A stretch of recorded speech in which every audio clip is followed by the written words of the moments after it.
अभी यह arrange marriage बोले तो पूनम और अक्षय दोनों ही अनजान होंगे बराबर।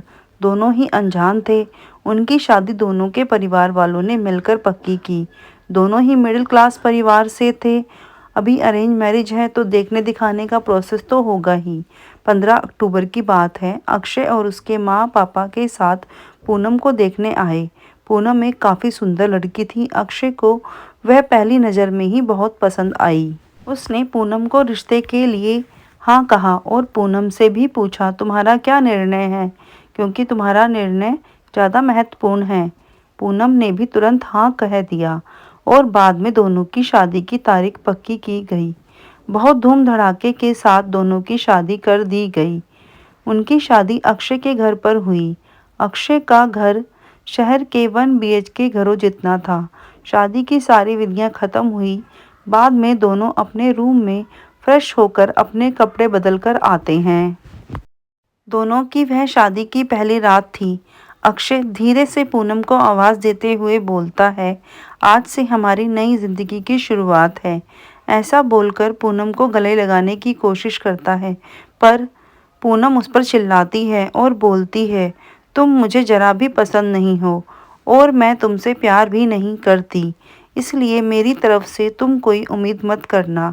अक्षय उसकी बातें सुनकर हैरान हो गया, पर हिम्मत करके उसने पूनम को पूछा, पूनम अगर ऐसा ही था तो तुमने मुझसे शादी क्यों की?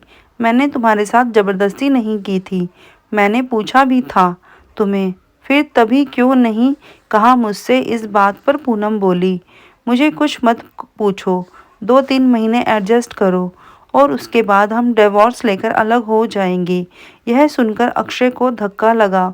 उसने पूनम को समझाने की बहुत कोशिश की, पर उसने अक्षय की कोई भी बात नहीं सुनी और वह अपने निर्णय पर डटी रही। अक्षय उसे बोला, ठीक है, तुम्हें यही ठीक लगता है तो यही करेंगे, पर मेरी एक बात मानोगी क्या? पूनम बोलती है, क्या? अक्षय बोलता है कि एक छोटी सी मदद करोगी? जब तक माँ पापा यहाँ हैं तब तक तुम यहीं रहोगी।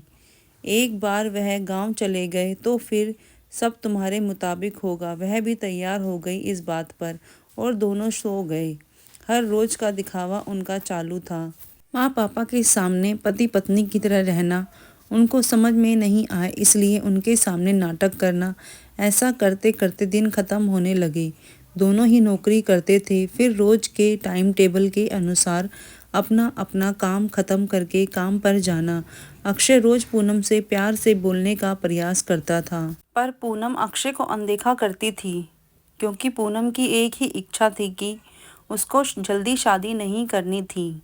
घर के लोगों का मन उसे नहीं दुखाना था, इसलिए वो शादी करने के लिए तैयार हुई थी।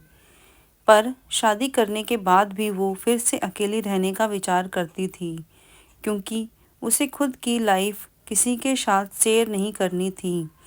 जैसे तैसे उसके दिन धकेल रही थी। अक्षय मात्र उसे हमेशा अपनी पत्नी का दर्जा देने का प्रयास कर रहा था, पर पूनम कभी भी अक्षय को पति का दर्जा नहीं देती थी। एक दिन फर्श पर पानी गिरा हुआ था। तब पूनम का पैर उस पर अचानक से फिसला और उसका पैर फ्रैक्चर हो गया। अक्षय तुरंत उसे डॉक्टर के पास लेकर गया। उसका इलाज होता है तो डॉक्टर कहता है कि पैर पे जरा भी जोर नहीं देना है। उसकी काफ़ी देखभाल करने के लिए बोलता है। फिर क्या, अक्षय उसका बहुत ख्याल रखने लगा। उसके पैरों की मालिश करता था। उसका पैर फ्रैक्चर होने के कारण उससे ठीक से खड़ा भी नहीं हुआ जा रहा था। घर के काम और खाने की जिम्मेदारी अक्षय पर आ गई थी, पर अक्षय को तो पहले से ही ये सब की आदत थी। इस वजह से उसे कोई दिक्कत नहीं हुई। अक्षय रोज खाना खुद ही बनाया करता था। उसके माँ पापा भी उसे थोड़ा घर का काम करने में मदद कर देते थे। इस वजह से उसे कोई दिक्कत नहीं थी।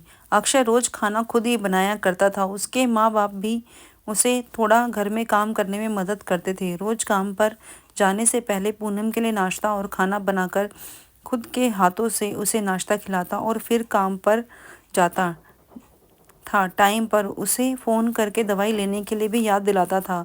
काम पर से आने के बाद सबसे पहले उसके पैरों की मालिश करता, उसे थोड़ा देर चलने में मदद करता। कोई भी काम हो उसके लिए मन से करता था। फिर भी वह अक्षय को प्यार से नहीं बुलाती। उसका मन अक्षय को स्वीकारने के लिए तैयार ही नहीं था। एक दिन पूनम को देखने के लिए उसकी सहेली आई। उनकी बातचीत चालू थी। तब अक्षय दोनों के लिए नाश्ता बनाकर लाया। फिर वो पूनम से बोला, मैं ज़रा मार्केट से हो आता हूँ, थोड़ा सामान लाना है। तुम दोनों को कुछ चाहिए तो बता दो। पूनम बोलती है, नहीं अभी कुछ नहीं चाहिए, तुम जाकर आओ। पूनम की सहेली को अक्षय को ऐसा नाश्ता लाते देखकर धक्का लगा। उसने पूनम को पूछा, पूनम घर के काम सब तुम्हारा पति ही करता है क्या? हाँ, वही देखते हैं। मेरे पैर फ्रैक्चर होने के बाद से। पूनम की सहेली पूनम को बोलती है कि तुम बहुत खुशनसीब हो, तुम्हें इतना प्यार करने वाला पति मिला। पूनम के चेहरे पर मात्र प्रश्न चिन्ह था। तभी पूनम बोली, इसमें इतना खुशनसीब होने जैसा क्या है? उसकी सहेली बोली, अरे मेरा पति मुझे पूछता तक नहीं है कि कैसी हो तुम, खाना खाया कि नहीं। और मेरे पति ने आज तक कभी मुझको चाय तक नहीं पिलाई। मुझे भी लगता था कि मेरे पति भी मेरा ख्याल रखें। ज़्यादा कुछ नहीं, पर प्यार भरे शब्द ही बोलें तो बहुत होता मेरे लिए। बहुत इच्छा होती है यार, पर इसके बजाय मुझे हमेशा निराशा ही मिली। बहुत मन दुखता है मेरा यार। यह सब सुनकर पूनम विचारों में डूब गई। उसके मन में अक्षय के प्रति प्यार जागने लगा। अक्षय का प्यार उसकी आंखों के सामने आने लगा। वह उस पर जान छिड़कता है, यह उसे समझ में आने लगा। अभी धीरे धीरे पूनम को अक्षय से प्यार होने लगा था। वो उस पर विश्वास करने लगी थी। अक्षय के मन पर मात्र एक ही डर था कि माँ बाप गाँव गए तो हमारा डिवोर्स हो जाएगा, पूनम मुझे छोड़कर चली जाएगी और समाज में मेरी इज्जत कम हो जाएगी। तभी माँ पापा अक्षय को बोलते हैं कि अभी हमें गांव जाना चाहिए, थोड़े दिन रहकर खेती वगैरह करके आते हैं। अक्षय उनको जाने नहीं देना चाहता था और उनको डिवोर्स के बारे में भी बता नहीं सकता था। अक्षय सोच रहा होता है कि अभी पूनम को सब कैसे पूछूं, कैसे बोलूं उसके साथ। ऐसे सोचते सोचते ही सो जाता है। सुबह उठता है तो देखता है कि पूनम बहुत जल्दबाजी में थी। वह जॉब पर जाने के लिए निकलती है। तब जाते जाते पूनम बोली कि अक्षय टिफिन बनाकर रखा है, लेकर जाना। कपड़ों को इस्त्री करके रख दिया है और नाश्ता भी करके जाना। और हाँ, आज घर पर जल्दी आना, यह बोलकर निकल गई। अक्षय मन में ही सोचने लगा कि जिसने आज तक एक गिलास पानी तक दिया नहीं, आज अचानक ऐसे उसने इतना सब कैसे किया। अक्षय का मन बहुत अशांत हो गया। वह भी सब काम करके ऑफिस के लिए निकल गया। उसके मन में बस इतना ही चालू था कि आज हमें डिवोर्स के बारे में बोलना है। शाम का वक्त होता है। पूनम के बताने के अनुसार अक्षय जल्दी घर आता है। पूनम ने खाना बनाकर सब काम निपटा कर रखे थे। घर पर आते ही उसे चाय देती है। यह सब अक्षय के लिए नई बात थी। चाय पीते-पीते अक्षय धीरे से पूनम को पूछता है, पूनम तुम ठीक तो हो ना? तुमने निर्णय तो लिया ही होगा ना? मुझे छोड़कर जाने वाली हो, इसलिए सब कर रही हो ना? इस पर पूनम बोलती है, मैंने अपना फैसला ले लिया है और मैं कहीं पर भी नहीं जा रही हूँ। मेरी पूरी जिंदगी मैं तुम्हारे साथ जीना चाहती हूँ। और जाकर अक्षय को गले लगा लेती है।